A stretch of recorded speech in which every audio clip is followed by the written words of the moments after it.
taverina tamin'ny logité isika ao anatin'ny tapany faharoa araka ny fanamara taminao teo dia nizana mpandaharana ho ianao sy ny portrait no anisany ireo arahantsika ao anatin'izany tapany faharoa izany dao jerena ny zanam-pandaharana voalohany.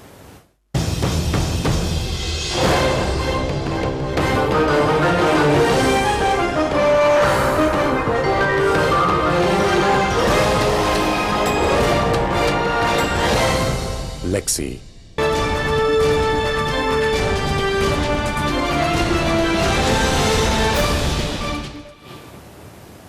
Ho an'ny androany araka ny efa natsidika teo dia tantarana tovolahy iray izay mbola tanora dia tanora efa nametraka ny anarany teo amin'ny tontolon'ny tantara Anonjapeo no zaraina amintsika eto anatin'ny portrait tsy izy izay fa hitapam-poroana mpanoratra izy sady mpanatotosa ary mpilalao tantara ihany koa efa mananika ny 80 anoany amin'izao ireo tantara efa nosoratany indroany resadresaka ny arahany taminay eo amin'ny sarin'ny Stéphane Rakotomalala. Namaky vakiolana maro samihafa izay mivady.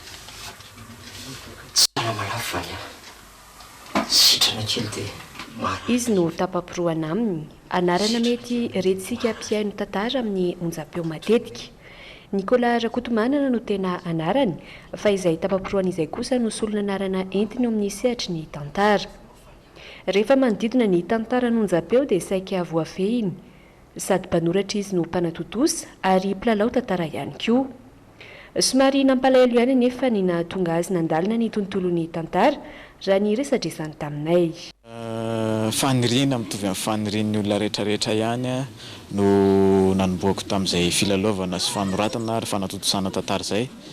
Taloha ela be tany tamin'izany mbola velona ny raiko dia mihaino tantara amin'ny radio izay hoentina eny amorom-patana mihitsy ny radio dia noho ny amorom-patana dia eo zany mba mamisa visy ianao hoe ohatry ny ahoana ary zany olona milalao tantara tamin'izany fotoana izany nefa naheno feon'ny nirina tao amin'ny RNM moa tamin'izany. Tena loharanona aingam-panahy satria amin'izay fanoratana izay dia misy ny loharanona aingam-panahy.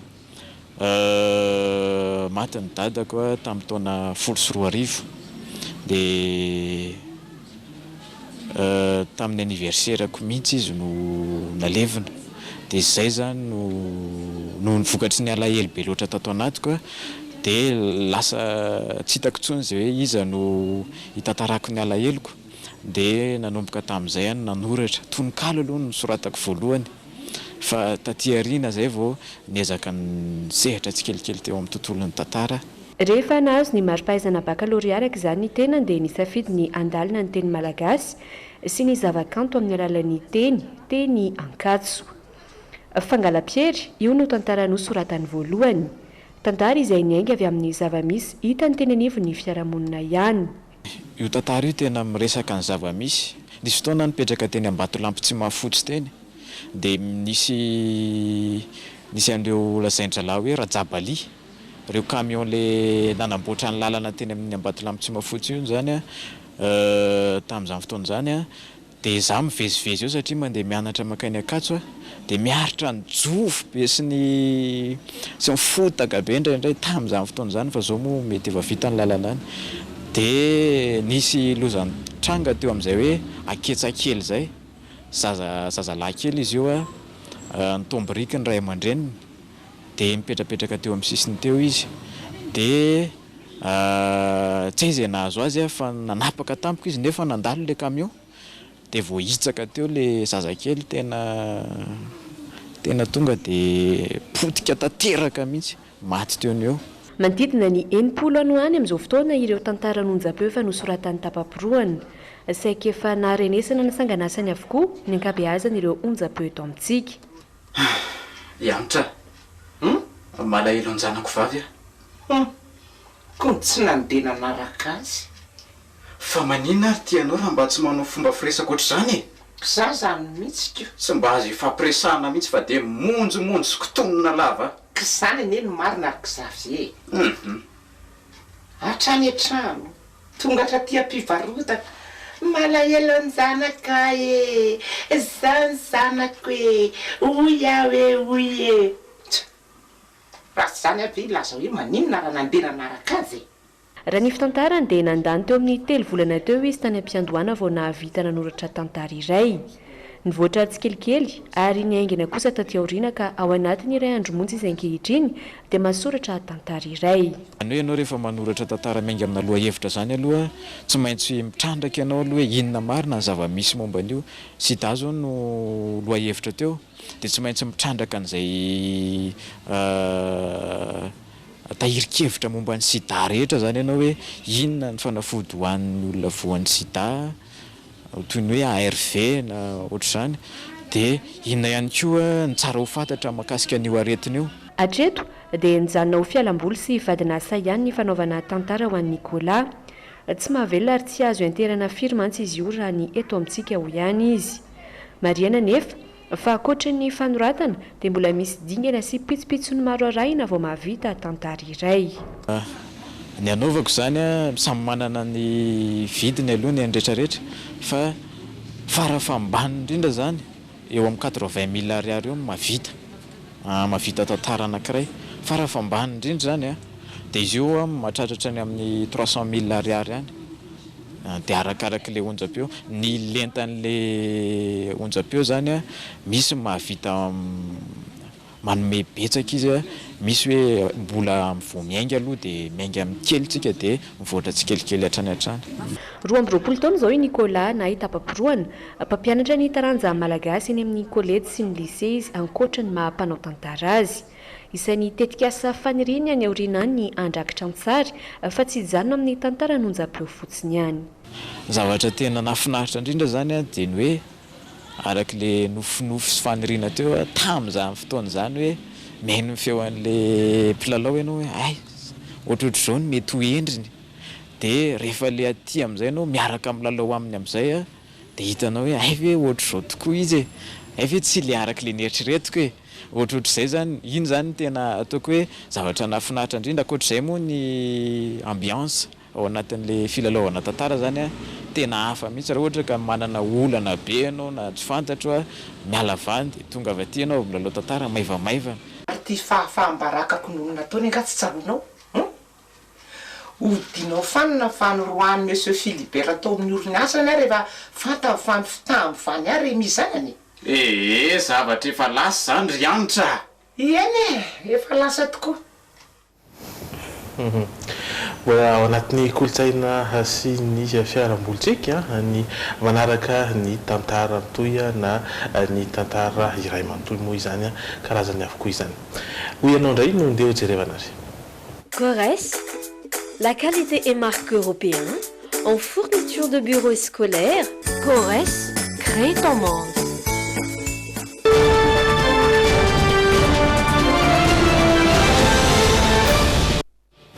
Saja ny sainam-pireneny Korea Atsimo izay indray no nentina nanontaniana ary nasaina nofantarina ireo izay sendranay teny an-dalana tato anatin'ny Oianao androany. Fantatry madama hoe sainam-pireneny izy ty azafady? Tsy fantako. Ie. Amin'ny Amerikana. Izay ny fijeriko azy. Corée du Sud.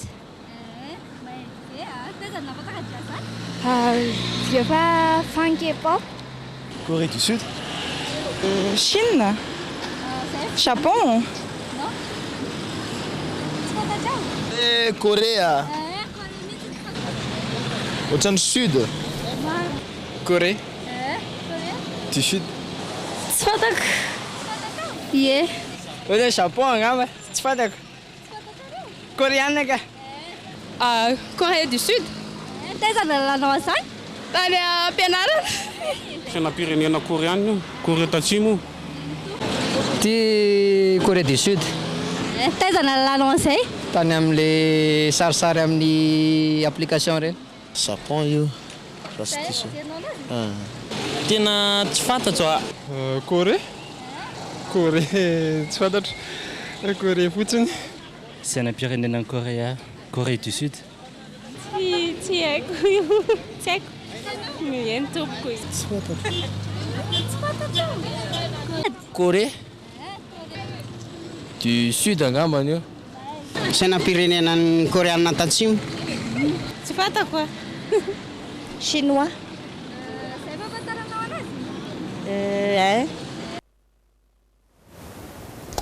marina fa impito no vainy ity sainam-pirenena koreana tatsimo ity ka inona seho antsika iny ny farany tamin'izany sy nankalaza ny fetim-pirenena ihany koa ny koreana monina eto Madagasikara androany raha toka raha ampitso fahatelo ny volana oktobra kosa ny any Korea Antsimo. Izao indray isika dia androso aminao ny zanam-pandaharana insolite. Tsara le stylo tsara ny paoziny ary misy karazany maro. Lexi, vao mandray ianao dia ty.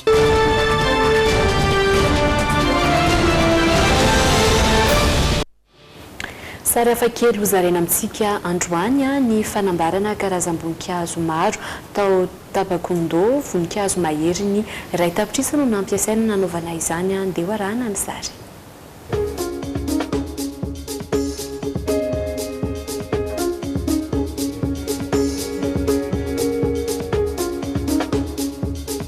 Toerana iray manan-tantara teto Ekoatora no noravahina tamin'ny alalana karazam-boninkazo marobe. Nanodidina ny iray tapitrisa teo ireo voninkazo nampiasaina tamin'izy io. Miisa 500 ireo tsara sitrapo nanampy tamin'ny fametrahana sy fandaharana ireo voninkazo. Izy mirahalahy tazantsika amin'ny sary ereto kosa no tokevitra tamin'izy ity.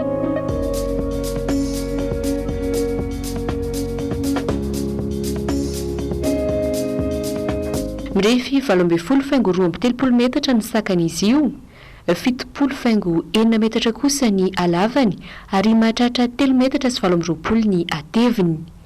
Araky ny fantatra dia mpamboly miisa 50 teo no namatsy raozy azy ireo. Nahavory olona maro ny toerana nisy azy ity, ankoatra ny mahafanamby hafakely dia isan'ny manaingo ny tanàna ihany koa izy io. Tsara ny manamarika fa ity no voasokajy ho fanambarana karazam-boninkazo goavany indrindra maneran-tany. Notolorany Guinness des Records mari-pakasitrahana manokana moa ireo tobokevitra sy nanatotosa azy io.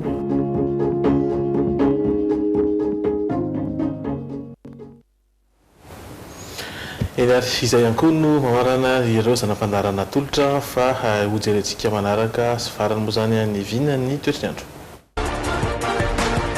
Paperline, le choix de votre succès.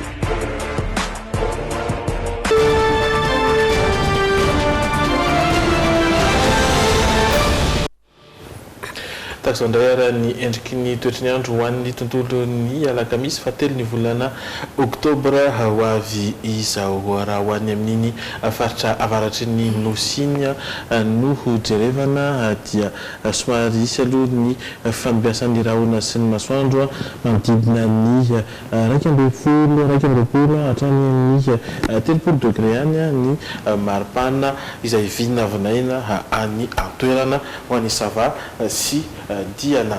Mitany amin'ny faritra manaraka indray isika dia ny any faritry Boeny, ny any Sofia, ny any Melaky, ny any Betsiboka izay mbola efa andehasan'ny rahona sy masoandro hatrany sy ny any Melaky dia ibarika tanteraka izay masoandro izay ary vinavinaina handidina ny 20 hatrany amin'ny 30 degré mahery mihitsy ny maripana any antoerana.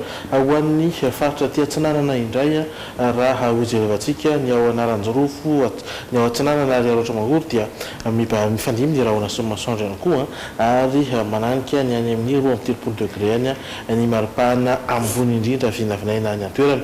Eto ampovoantany izany hoe ny faritry Bongolava, ny Analamanga, Itasy ary Vakinankaratra dia mitovy koa fanimbiasan'ny rahona sy masoandro ary mananika hatrany amin'ny 30 degré any ny maripana voavinavina raha toka any amin'ny 13 degré any maripana ambandritra manodididina izay ihany.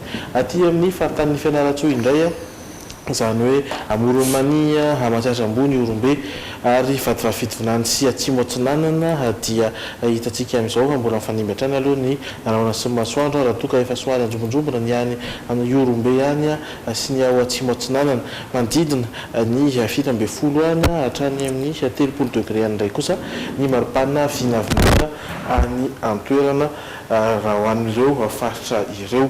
Raha ho an'ny faritra afarany izany hoe ny any Atsimo io dia araky ny efa hanovinavinaina dia barika aloha ny raha ny barika masoandro hanymena be ifandimby izany ao handroy sy tsy mandrefanao raha toka vinavinaina hanorana kosa ny ao amin'ny faritra Anosy amin'ny 10 ora mahery 5 minitra posaka ny masoandro ary lentika amin'ny 10 ora mahery 20 minitra.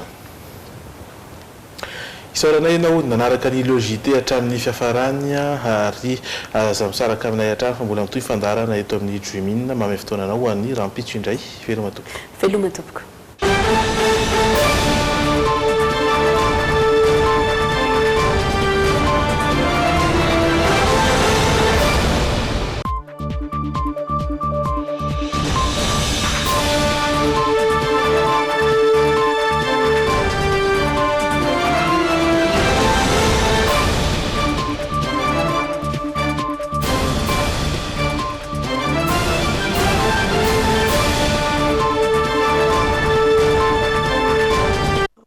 Malagasy nanotra ho anao teo.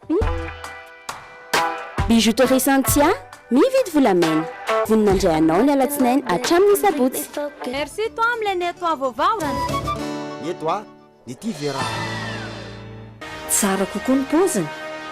Matevina sy tsara kokoa ny fonony sy ny taratasiny. Dans la vie, il y a les premiers et il y a les autres. Tsy mitsahatra mikaroka izay tsara ho an'ny zanako sy lipi. Enao koa raha tianao ny zanakao safidio sy lipi. Diara nanolotra anao teo ny logité. La saveur ultime des fruits. Brushing, coiffure, coloration, osez tout avec Gliss Intense Thérapie. Alors, avant de les couper, essayez Gliss Intense Thérapie.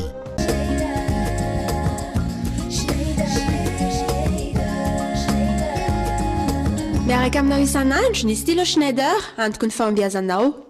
Efa nivoaka izao ny smartphone Itel S15 plein écran waterdrop, manana caméra selfie 16 mégapixels afahanao maka selfie tsara sy mazava be. Inona ny entiny dady? Ty cake? Ilitsy dady? Le gâteau matsiro be misy crème. Miaraba anao tonga soeto amin'ny Brico-Dix Ambohibao. Brico-Dix nanolotra anao teo ny logité.